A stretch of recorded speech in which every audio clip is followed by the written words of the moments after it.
வைகுண்டத்துக்கு போகணும்னு ஆசைப்படுறீங்களா? பல்லவர்கள் பூலோகத்திலே வைகுண்டத்தை ரெடி பண்ணி வச்சிருக்காங்க. இல்ல, கைலாயமே இங்க தான் இருக்கு. கோயில் எங்க இருக்குன்னு சொல்றேன். டைம் இருக்கவங்க போயிட்டு வாங்க. அதுக்கு முன்னாடி day 9 of 30 days 30 temple videos 200k follow challenge. இந்த வீடியோ லைக் பண்ணி நம்ம பேஜை ஃபாலோ பண்ணி சப்போர்ட் பண்ணுங்க. பல்லவர் காலத்தில் கட்டப்பட்ட இந்த இரட்டை கோயில்கள். இந்த கோயிலோட பேர் பாத்தீங்கன்னா ஸ்ரீ திருப்புலீஸ்வரர் மற்றும் ஸ்ரீ வைகுண்ட பெருமாள் கோயில். இந்த கோயில் எங்க இருக்கு அப்படின்னா செங்கல்பட்டு மாவட்டம் கல்பாக்கத்துல வாயிலூர் கிராமம் அப்படின்ற ஊர்ல தான் இருக்கு. கல்பாக்கத்துல இருந்து வாயிலூர் கிராமத்துக்கு நிறைய ஷேர் ஆட்டோ வசதி இருக்கு. 7ஆம் நூற்றாண்டுல மகேந்திரவர்மன் காலத்துல கட்டப்பட்ட இந்த கோயில் பிற்காலத்துல சோழர்களால சில மாற்றங்கள் செய்யப்பட்டிருக்கு. ராஜகோபுரம் இல்லாத இந்த கோயிலுக்குள்ள போனா பல்லவ காலத்து சிற்பக்கலையை நம்மளால பார்க்க முடியும். கோயில இருக்க சன்னதி கருவறை, அர்த்த மண்டபம், மகா மண்டபம் என்ற 3 அமைப்போட கட்டியிருக்காங்க. கருட பகவான் கோரப்பல்லோட காட்சி அளிக்கிறாரு.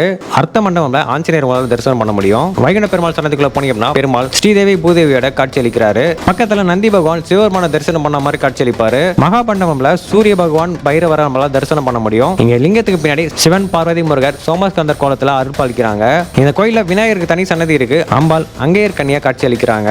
இதுக்கு பக்கத்துல முருகர் 6 முகத்தோட 12 கைகளோட வள்ளி தேவனோட மயில் வாகனத்துல அமர்ந்த மாதிரி காட்சி அளிக்கிறாரு. இந்த கோயிலோட டைமிங் பாத்தீங்கன்னா காலையில 10 மணில இருந்து 12 மணி வரைக்கும், மாலையில 4 மணில இருந்து 6 மணி வரைக்கும் ஓப்பன்ல இருக்கும். வழக்கமா நடக்கிற எல்லா பூஜைகளுமே இந்த கோயில நடந்துட்டு இருக்கு.